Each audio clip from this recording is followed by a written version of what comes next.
Can watercolor be painted from dark to light? In this video, we're going to explore this question. Now, if you've been following me for a while and you've been studying watercolor for a while, you know that the general consensus is that watercolor is done from light to dark. This undoubtedly has a lot of benefits, but in this video, we're going to explore the other way around, the other option of going from dark to light. Now, I'm going to be honest with you. I did this video based on this small painting I did that I really enjoyed doing from dark to light, and I loved the result, so I decided to recreate it. Then I tried going fully from dark to light, and the result was very patchy. I didn't like it as much. So I found a hybrid way of doing things, starting with an underpainting, then going the darkest darks, and then filling in the mid values. So you're gonna understand more about this as I go along, but it is possible, and if you like that look, and if you don't care to lose some of the flowiness of the paint, it's gonna work for you. So with that being said, let's take it to the table, get started working on this one. So before we can test this out, we're gonna need to produce a drawing. Now here's the thing. I'm gonna get started by blocking in some of the major shapes of the flower. This is a good way for you to learn how to portray more complex objects, but in an easy way with training wheels. Why? Because the flower shape is very organic and it's malleable. You can change it around and it will still look good. So I'm going to get started with the petal that's closest to us, and it goes somewhere around here. Now I'm going to put in, based on that, the shape of the entire flower. So there's a petal coming out of here going towards this direction. Now it goes up like this, and where is the other peak where it stops? Somewhere around the height of this section. So then you have a reference point, this to that. And then it goes around like this, a beautiful rounded shape. Somewhere along the edge of this it stops and goes up, goes like that, goes like this. This goes back all the way in, but we get another petal behind going like that. That's kind of the basis for the entire shape. Based on that, I'm going to put in the rest. So we have this petal coming through here and sort of cutting through this shape like that, and going from here as well around, and then another petal coming out of here all the way to the top edge. I'm going to fix things up a little bit in a moment, okay? So don't worry if it still doesn't really make sense. And this goes down like that, and then we have another petal at the back going around here, being wrapped around by this petal. So this is the basis for it all. I'm gonna just add the stem here, a bit thick actually, to leave room for the shadow and highlights. Then we have a leaf coming out through here, kind of a curved leaf like that. And then we have another leaf going around here. Now, I'm gonna fix things up real fast, okay? There's this point here. This is the easiest one, it's closest to us, so I'm gonna get started with that. This goes down like that, goes around, and it's beautiful. You don't really have to get everything fully accurate here because it's a very organic shape again. So that's pretty much it for the petal closest to us. Try to imagine these petals as truly three-dimensional shapes. That will really help you to convey them in a realistic manner. Try and ask yourself, why is this part, why does it look the way it looks? It actually curves around, you see, like that. If you ask yourself these questions, it will help you to understand the drawing, but also the light and shadow and how they work. It's a very velvety texture that's beautiful. That's going to be something fun for us to try and convey with the painting. So a lot of people struggle with textures. The secret, in my opinion, to textures is just getting the values right, and edges. Edges can really help to convey texture. The edges, the shape, there you can see here, it's kind of a rounded point. These things are all indicators of what the shape is like, okay, and what the texture is like, sorry. So if you rely on them, you will be okay. Now, there's this petal in the middle. Now we're getting to the easier parts, really. It's just these more outer petals. This goes all around here. Leave a bit of thickness here for the shadow here at the edge. Notice how there's a shadow near the edges of the petals. See here? these shadows really hint at the velvety texture, okay? They're gonna take care of the texture for us. So with that, we're pretty much done with the flower. Now, I do have a confession to make. I experimented with this. It was a failed experiment because I started purely from dark to light. And in another experiment I first did an initial wash. So I'm gonna do an initial wash here. So it's kind of cheating. I will go dark to light starting from the next step, but I do want to cover this whole thing up, okay, with just pure strong red. So I cleaned the entire well and also the brush, and now you'll see a cleaner red. So here's how we're gonna do this again. Initial wash covering the whole thing up, and then we're gonna put in the darkest shadows, okay? So this initial wash is gonna be fairly light, so I can get it lighter than that. And I'm just gonna cover the whole thing up, okay? Like so. And I will increase the saturation as well, make it a little stronger red. Don't worry about the background and all of that, we're gonna add that in the next step, okay? But now for starters, this entire thing is not as dark, as light as it seems, so I can actually go ahead and cover it all up with this fairly strong red, okay?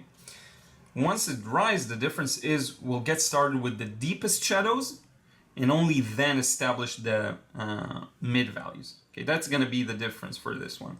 And again, I did this out of experimentation.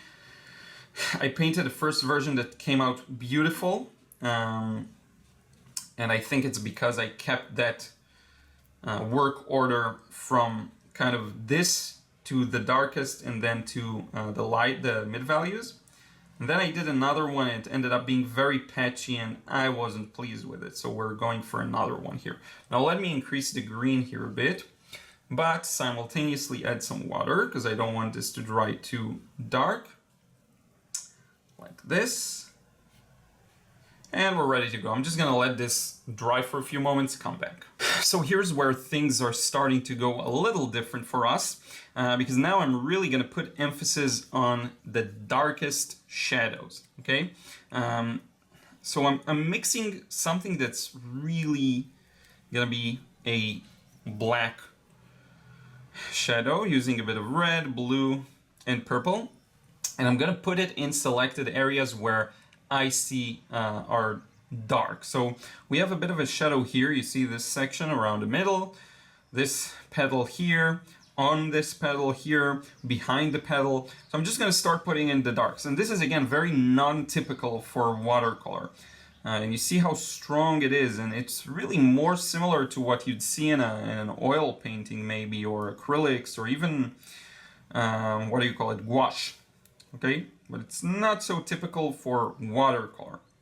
Now, this stage is open for interpretation, so I'm kind of changing things a bit. I'm adding this dark shadow, not just in places where it is purely dark, as you see it in the reference photo, but also I'm expanding some of it. So this example, for example, this area isn't necessarily as dark, but I'm going to put a dark shadow. Same goes for this area. This edge, this area around here. This I'm going to turn that into a very dark shadow, you see? And this is again where it diverges from the normal watercolor process where I would go for the mid values and try to connect as many shapes as I can. This time we're going at it a completely different route. I'm really just putting in the darkest shadows, at least how I see them. There we go, like this, like that. This, for example, it's a mid value, but I have the option. I'm gonna leave it, you know what, I'm gonna leave it a mid value. But under this petal, this is gonna be almost black. This area here, notice how dark it is, okay? Gonna be black. So essentially we're starting light, completely dark, and then mid values, okay? That's how we're gonna approach this. There's a bit of a dark spot here. Behind this petal and on the leaf, we have a bit of a dark shadow like that, with a bit of a gap here in the middle. of light spilling in, like so. But this is all in the shadow, you see. And the stem, I'm gonna use just green here, pre-mixed green, together with this to put in the shadow for the stem. You see it goes under the leaf like that, leaving a highlight on the right and on the left, which is, I think, a really cool effect. This shadow under here, and notice how these shadows start to help us express the shapes of the petals. This petal is essentially created by the shape of the shadows underneath it, okay? I hope that makes sense. This goes around here. And again, in my failed attempt, the previous one, I went fully from dark to light, and that ended up with a bit of a patchy result I wasn't happy with, so now we're redoing it. Now I'm going to go over some additional areas I think should be dark, like this one. This should definitely be dark, you see? And this is what's going to help the velvety texture, these sorts of shapes, okay? I'm going to turn this from completely black to a bit of red around here, because it goes a little lighter. This is going to be also pretty dark. And where you see a gap, a brighter gap, you want to leave it, because we're going to put in a background soon. And I want the background to show that space, okay? This for me is also a fully dark shadow. This is debatable, this section, but I'm gonna leave it for now. This section here. What else? A bit of a shadow here under this petal. But I think with that we're ready to move on to the next stages. So now that we've established the darkest shadows here, what's really missing is the mid values, and it's starking how missing they are. But let's take it one step at a time. I'm actually going to add a background here. Let me refill some paints, because I do need a lot of dark paint for the background. So this is dry, and now I'm going to work on the background. As I said, I'm going to use a bunch of colors here, because I really want to push the background to be super dark. I almost got tempted to use black, but I actually ran out of it, so maybe next time. But I'm mixing, and I'm gonna have to mix a lot of paint here, because it's gonna run out really fast, faster than you think. So you want to make sure that you're mixing enough paint. But again, pretty much a bit of everything. So some red, some purple, some blue. I don't normally mix like that, but I really want to push this to be dark. So here we go. See here now, some unevenness is to be expected when you're using such thick paint. So don't worry about it too much, but try and work in a good pace, okay? On the one hand, the paint is pretty much dry, so you may lose some of the effect of fluidity, but on the other hand, you won't notice it that badly because it's pretty dark to begin with, okay? I hope that makes sense. I'm relying heavily on my French ultramarine because I just squeezed it out of the tube, and that's the easiest way to mix dark values. Now here, notice the gap that I'm leaving. I'm leaving this gap here with the red to make sure that I get the effect of the velvety texture, and you can only do that if you preserve these highlights. Now, sorry if I'm blocking some of the paper from you, because I really have to make sure I'm being accurate here and all of that, so sorry about that. And if push comes to shove, we may put in another layer, but I think that won't be necessary. Okay, so we could have continued with the mid values and then only add the background in, but I thought it will help us to better see the scope of values and really isolate the flower here. Now, one thing that's important for me as we get darker and darker with especially the petals is to preserve some of the saturation of the red. Okay, I do still want this to be a beautiful, vibrant red. So here we go. And with the background done, it's gonna be pretty much the end for the darks, okay? We will have all the darks we need in. Now I'm gonna add a bit of water. This often happens. This dries and you have to re-wet it, okay? even though you don't want it to get lighter. Okay, that's kind of a compromise with very dark watercolor. Unless you're really squeezing super dark neutral tint black out of the tube, you will sometimes need, just to keep the movement and flow going, to add a bit of water to the mix, even though you don't want it to get lighter. Okay, so that's something to deal with. And I hope that you see the limitations of working this way, of building it up from dark to light, because if I would have gone through and covered the whole thing up and slowly glazed it, I would have gotten a bit of an even result, built up, layer by layer. When you work this way, you lose that advantage, which I'm fine with, I'm fine with in this case because I'm demoing how this can be done in an alternative way. I may go ahead and off camera just go over the background again to get it darker and even.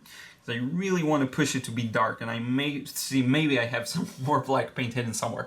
Let me do that off camera, just go over the entire thing, make it smoother, and then we'll continue with the petals. So we've got in another glaze over the background just to get it again super duper dark.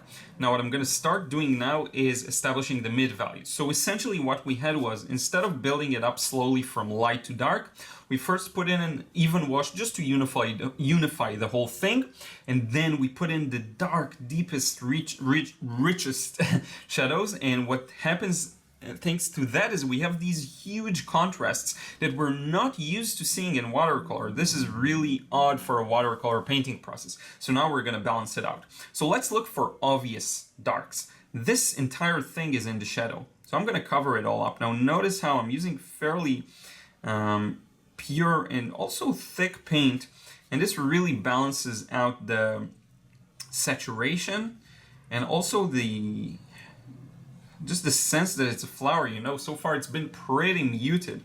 Now you can go wet and wet, sort of, kind of, and further darken. I just don't want to ruin this section. Further darken the sides. You see there is a step that's kind of, dark but not black, so you can get that effect in like this. Okay, and now we're just gonna slowly build it up with this red. Another obvious choice, let's look for that here. This side of the leaf is pretty dark, same goes here, this area around these shadows, and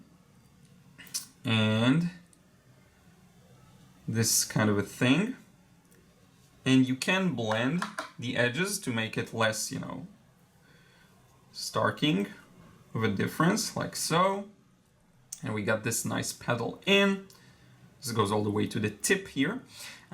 We clearly have a dark section here going around the inside of this petal and touching and going out. This is a really dark section here. Just trying to pick up pure red. Going like that.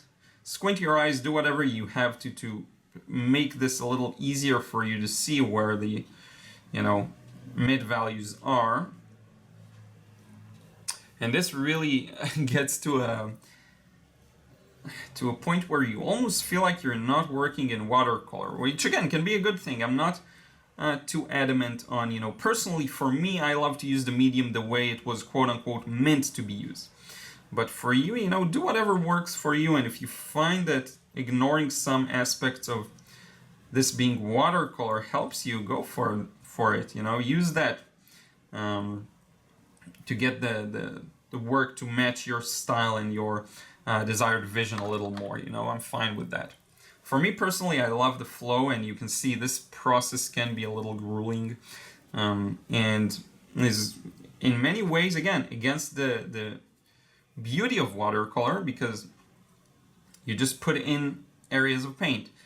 But yeah, I don't want to repeat myself. I'm fine with that. I'm completely fine with that as long as it fits your vision and how you want to do things. So this is meant to just show you that it is possible. You see, it is possible to paint this way. Go against the traditional light to dark. And again, the failed experiment, I don't think that'll benefit you much. going from fully dark to light, it can get a little too patchy for my personal taste. This entire thing is dark. But if you find that it works for you, then I'm perfectly happy for you. For me, it didn't really work the way I wanted it to. So now you see how slowly this acquires a feeling of, you know, a finalized kind of impression of a rose. This right next to the dark shadow should get kind of mid-valued. Same for this edge, same for this line. This entire thing is really much darker and stronger. Kind of like that. Same goes for this section. There's a bit of a reflected light here. Let's cover that up. Let's go over these edges. So a little darker, like so. Here as well, a little darker around here. We're gonna help some of the paint move, and this is just like any painting process. At this stage, you have to start looking for proactively for things to fix, mistakes you've made, and improvements that can be done. Because we went at it the other way around, I actually don't see too many, and I'm really close to wrapping this up. Some of the green sipped into the petal, but I'm fine with that. Let me just take a few looks at it and figure out if anything needs changing, but I think we're pretty much good here. So I actually compared my version and the reference photo in black and white just to see where are some inaccuracies, and funny enough, I was pretty accurate. But what I'm going to do now is just go over some areas I noticed are a little different in the reference photo and improve them, which basically means just adding some mid values. So this area is a little darker in the reference photo. Same goes for this area. It's pretty hard to see because of the red's saturation, kind of throws off the sense of value. So this is something for me to work on and improve in my skills. This goes a little darker as well. And you see how it builds the mid values a little better. This should go a little darker.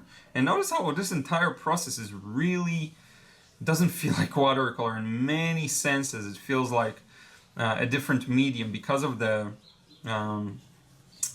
pretty much just filling in the areas with different values and the fewer areas that actually flow. This is a little darker as well. And let's see what else. A bit of a shadow here. A bit of a shadow along the leaf. Here this highlight isn't as obvious, so I'm gonna get rid of some of it. Same for this one. There is a bit of a shadow going to the right here, like so, just diagonally. There are the prickles, what do you call it, of the stem that I can just add like this. I'm not gonna use opaque paint, but just for the fun of it. And let's see if I didn't miss anything else. Here is okay, here is okay. Yeah, it looks pretty much all right.